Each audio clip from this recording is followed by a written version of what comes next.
سلام سلام تخاتلت سمرة ميديا كم يكنيكم أبزت فعلي كنا عت عالم زلهم لما أنت معكم تلمود أزي أقدر أسخن نتلي مسترات عوض زبلي حزلكم ما تيزلهم مالتي سلازي توم سبسكرايب زجبركم لايك شير ناجبركم زي فيديو ناكل سبنا خبازح توم سبسكرايب ده يجبركم دما سبسكرايب ناجبركم سبسكرايب نعاون عبنا جرس لزخنة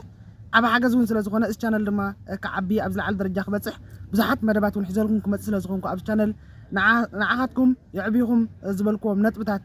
كل جزء أبز channel حبيرنا سلنا عبي حبيرنا ونداتا مهارنا سلنا خيط personal development ويدما أول قوم عبالة زتكور مدبات قال النتبتات كحجزنا زغول حتر زبالو فيديوهات كمون أبتعنا ومدبات كحجزنا زغول نتبتات ونحتر زبالو نتبتات كمرما كحجزكم من كذا ناقعكم من زغولو زتفعل عليه مدبات حزولكم يا أبز channel كم ترى سبسكرايب ناقبرنا ذا channel كنا عباقي إلنا دما معي أبا حاجة سلازغونا مالتي سلازي قال النتبتات بزعبا مسير عوت زبلكا كرينا لما عندي مسيرات عوت انتهيهم كرم مبالنا جن مجمرتا عوت انتهي عوت مالت كل تدري مركب تي زقات امكا تشالنج ويدما زقات امكا بدوهات سجيركا ابزلا على درجه مبصح كخون انكلا مبزحتنا بخومينا نردو جن لك بخومي جن كلها انا دق سبات ابز عالم زلنا عوتات سلازغنا انا بعالم متينا زلنا ولا حدا عوت زي كونه ابز عالم يلن مناتو كنفترن كلنا كبزحات وهيتات يتحادى وهي عود كون سلازغالينا حنا مدر متينا زلنا سلازي انت اذا قالو زدلينا انت راينا ابز مدري كنبرن كلنا زتفاله نابرا ننبر جن نتناتنا عوت امعق ابسله زتفاله اتحساسبا ويدما زتفاله املخختا سلازلنا ابز زتفاله نابرا كان ننبر سلازي كستعوتيو كستغن عوت ايكونن اندابلنها اكل تبسلسته انداتفالالنا ننبرالنا جلسبات حتى ما تكون خلوا ابز على درجه وصحن كله جلسبات كا ابستحات درجه ينورو انتي دا ابتي ناتهم عوت امعق ابسله زتفاله امبر نخلاتنا املاح 24 ساعات يهبنا نتمازل على درجه بصيحم زلو 25 26 ساعات سلازهاب ما يكونن اتم ابستحات درجه زلو خاني 20 ساعات و 22 ساعات سلازهابم ايكونن جن اكمزي زتفال درجه خنبر كلنا نماررنا ننبر جن كنمارن كلنا حد ነገር ክርዶ ዘለና ነገር አለ እንታይና ንብል ዘለና አምላኽ ደላላ ያ ወይ ድማ ፈላሊኻና ንብል ከም ዘለና ካብትናትና ቴክኒክስ ወይ ድማ ነትናትና ዓወት ኣብ ምዕቃብትናትና ጉድለትን ከሎ ግን ኩሉ ግዜ እናማረርና ስለዘይድ ከነማረር የብልናን ማለት ስለዚህ ገለ ነጥብታት ከባቢ 10 ዝኮነ ነጥብታት ካ ብዛዕባ ምስጢራት ዓወት ነትናትና ዓወት ዓቂምና ንኽኸይድ ክንከይድ ክሕግዝና ዝኽእሉ ነጥብታት ሓደ በሓደ ክሪና ተቀዳመይቲ ስራሓ ማለት ስለዚህ كعب زي كل سراحن زي عبن سراح فتصوم يلا زخونة يكون سراح كن يبلنا يعبى ينقص بزي قدس زي عبن سراح سلا زي يلا كل جزء سراح كلامنا سراح تسرح انت راهونكا كبزح حماقات نقرات يخون تقطب كل جزء نات كحنقول ناب زلع على درجة نمتصح نتنات كعوت عقيبك أب مخار سلا زي سمت كبزح تفعلي حماق نقرات كاب محماي كاب كعبيخا زي كقول نتبتاتون نخد كتب يزقبركا مالا سلسة قدامي أبرتي أخا مسرح ويدما أبرتي أخا مسعى أبرتي أخا مسرح أبرتي أخا مسعار نوين قلنا تناتنا عوت عقبنا نخنكيد سلسة دي حقزنا كالوت نتبتاتون كرينا مالا سلسة كل جزء أبرتي أخا ناس عاركا انكالخا كالا أي نتبونا لنا وني زبهالا لنا تخالا أي مستير عوتكا وني عبتو نصرحو زلنا سرح وني خلونا خلانو كاوشتنا زنقلون كخون كخلالو مات وني انت رأدي بلنا سرح تسرح جن عبت تسرح زلها سرح ون انت رأدي بالك ويت ما سمعت انت رأدي بالك ولا حتى نقدر ترجم زبال دي ولا مالك لازم تكعوت عم عقاب ويت ما تقبل لي لك خدت ما كاوي غازلو سبات نختر ازي خبيدي ويت ما كترقونا يتخلنا ስለዚህ تسرح زلها سرح كله كوسه بيسرح جن عبت ونو يفعل ما عبت ونو ስለዚህ ይፋላል خاني عبت زوم تصوت كا يفعل ስለዚህ نسرح زلنا سرح بزي قدس نفتوا بزي قدس مالتي مرچانا حساب زغونت نسرح زلنا سرح أبت سرحنا كاب معمق لبنا زنقالة ونون كلونا خلالو حجي سعسعيتكو كلها أنا بزح سبات نسعسعينا قال سبات بوني يسعسعوا ما قال سبات نورمال كسعسعوا سلو زلوا يسعسعوا قل لك أنت يخون زلوا أبت نسرح سرحها وني يخلوا خل زلوا بس لازم بوني تسرح كل زي خاني كل زي أنت عقابتي يسمعك ولا تتعسلوا نجروني لن أبت سرح وني خلونا خل الله مالتي تمبل سالسايد ما تباقي حجي كم زين إحنا نصرح زلنا سرح زتفاهلي سرح بزحات سبات يشرحوا كله يقول اليوم جن اتناتنا سرح صباق انت رأى على وخينو اتي تقلقالي ويدما اتي كاستمرز كلنا بانا يزمت بزحات سفيت خدان انت رأى له وخينو حدا غابتهم سفيت خدان جن زصبق السفي الله اتهم زوزعوا عماويلكا نابيهم زخدو بزحات كان قامو انت رأى له وخينو كابتن كان قامو حدا زبلص ويدما زصبق زقنقم جن الله اتهم بزحات زقنقمو كاستمر نامنهم زخدو نابت صبق زقنقم يم زخدو باي سلاز صبق دما اتي زبلص نغري عبتم سرح سرحة صباقة خلوه خلالو بزح ناس سرحة يكون انت را تسرح زلخان صباقة زلو انت را أخوينو تزبل أنا ويدما تزبل تخاف مستيرات عودنا عقبنا نكيد زجبرنا يمالك ما برا بعك التخرت حجي ناتكا تخرت انت را سرارة قالو خينو ناتكا فوكاس انت را بزح نجارات تتوكر على هونكا كتدمع يدخلها ስለዚህ ኣብቲ ሰርሖ ዘለኻ ስራሕ ድማ ትኹረት ክህልወካ ክእላለዎ ማለት ስለዚ እንተራ የማን ፀጋም ትብል ኮንካ ካልእ ነገራት እንታይ እዩ ነትናትካ ዓወት ንኽትዕቅብውን ማራ ይኸቢድ ማለት ስለዚ እቲ ሰርሖ ዘለኻ ስራሕ ኣብ ሓደ እንተራ ትኹረት ጌርካ ትኸይድ ኮንካ ወይ ድማ ትትረኽቦ ደሊኻ ዘለኻ ትንሳኻ ጭቡጦ ደሊኻ ዘለኻ ትኹረት ክትገብረሉ ክትክእል ኣለካ ገንዘብ ድዩ ማኪና ድያ ገዛ ድዩ ትኽጭቡጦ ወይ ድማ እቲ ኣብ ሜረት ክተምፅኦ ደሊኻ ዘለኻ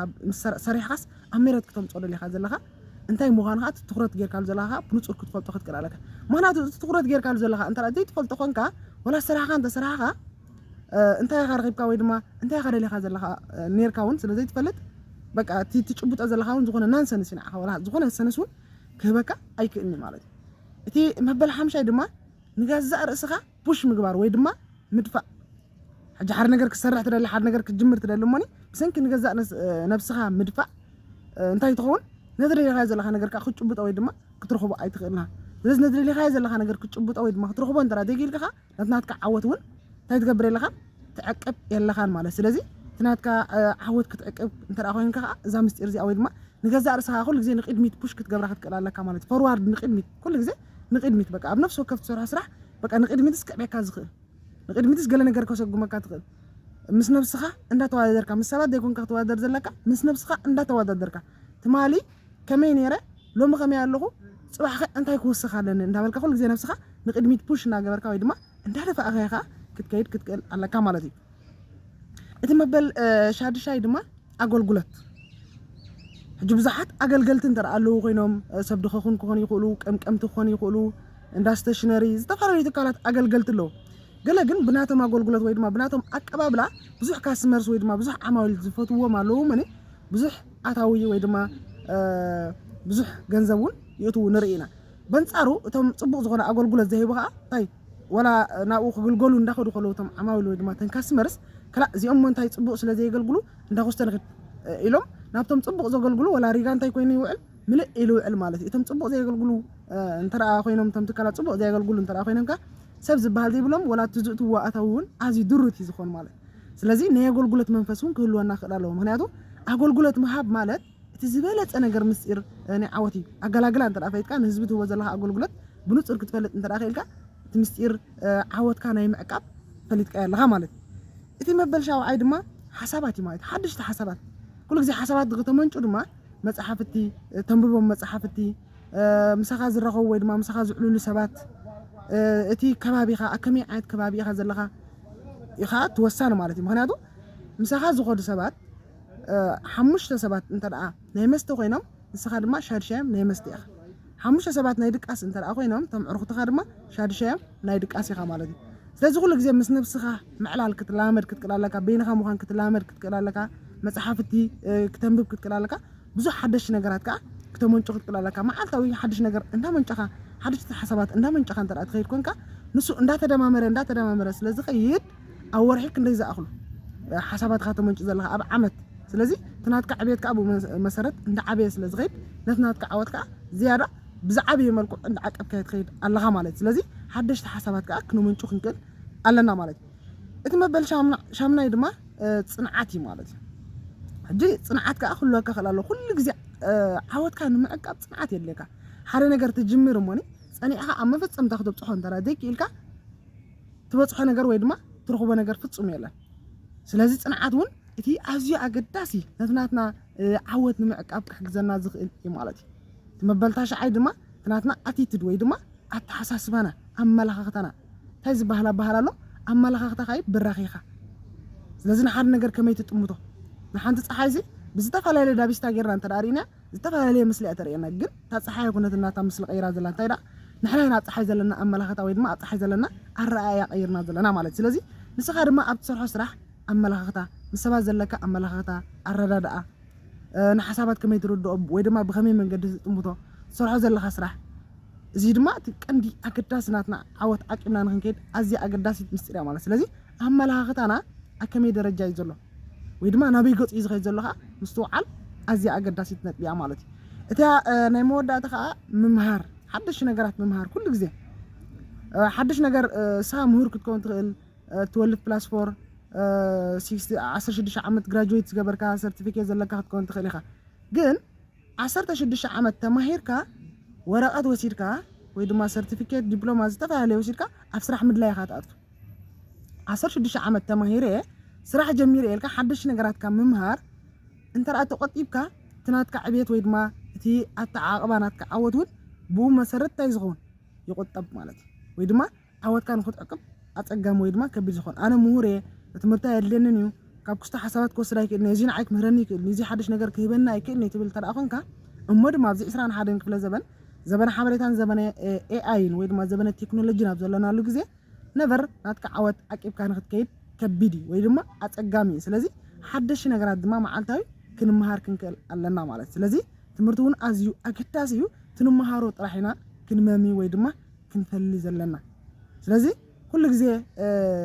ብዙሕ ነገራት ንምሃር ብዙሕ ትምህርቲ ንምሃር ብዙሕ ሞያታት ንምሃር እሞ ትንሰርሓሉ ግን እንታይ ኣብ ሓንቲ ስራሕ ኢና ንሰርሕ ኣብ ሓንቲ ስራሕ ክንሰርሕ እንከለና ብሉፅ ናብራ ኣይንነብርን ኢና ወይ ድማ ትናትና ዓወት ኣብ ምዕቃብ ብሉፅ ኣይኮን ማለት ስለዚ ናትና ዓወት ብሉፅ ንክኸውን ወይ ድማ ብብሉፅ መገዲ ንክንዕቅቦ ከዓኒ ኩሉ ግዜ ከዓ ተምሃርቲ ክንከውን ክንክእል ኣለና ትንዓና ዘለና ትምህርቲ ወይ ድማ እቲ ናይ ህይወት ትምህርቲ ዝበሃል ከዓ መዓልታዊ እናወሰድናዮ ክንከይድ ክንክእል ኣለና ማለት ስለዚ ናይ ሎም መዓልቲ እዘን 10 ነጥብታት ምስጢር ዓወት ወይ ድማ ዓወትና ዓቂብና ንክንከይድ ክሕግዛና ዝኽእላ ነጥብታት እየን ነይረን ማለት እዩ ኣብ ቀፃሊ ድማ ዝተፈላለየ ንዓና ክሕግዘና ዝኽእል ሓሳባት መደባት ሒዘልኩም ክመፅእ ስለ ዝኾንኩ ናይ ሎሚ ዝነበረት ግን ነዚኣ ትመስል ነይራ እቶም ሳብስክራይብ ዘይገበርኩም ሳብስክራይብ እናገበርኩም እዚ ቪድዮ ድማ ላይክ ሼር እናገበርኩም ናብ ኩሉ ሰብ ንክባፃሕ ሼር ግበርዎ ሃናፂ ርእይቶታትኩም ወይ ድማ ኮመንት እንተርኣ ኣለኩም ኮይን ድማ ኣብ ቦታ ኮመንት ግደፍለይ ኣብ ቀፃሊ ድማ ከምዚ ፐርሰናል ዲቨሎፕመንት ወይ ድማ ውልቃዊ ምዕባለ ክሕግዙና ዝኽእሉ ነጥብታት ከምኡውን ኣብ ጥዕናና ከመይ ጌርና ዓቂብና ንኸይድ ከመይ ጌርና ጥዑያት ንኸውን ሕማማት እንተርኣ ኣለውና ኮይኖም ከመይ ጌርና ነቶም ሕማማትና ኣሊና ኣብ ጥዑይ ኮንዲሽን ወይ ድማ ኣብ ጥዑይ ኩነታት ንነብር ከምኡውን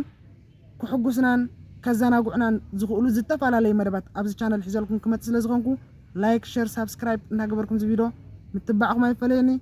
ክሳብ ኣብ ቀፃሊ ንረኸብ ሰላም ወሰናይ ታንኪዩ ሰላም ቅነ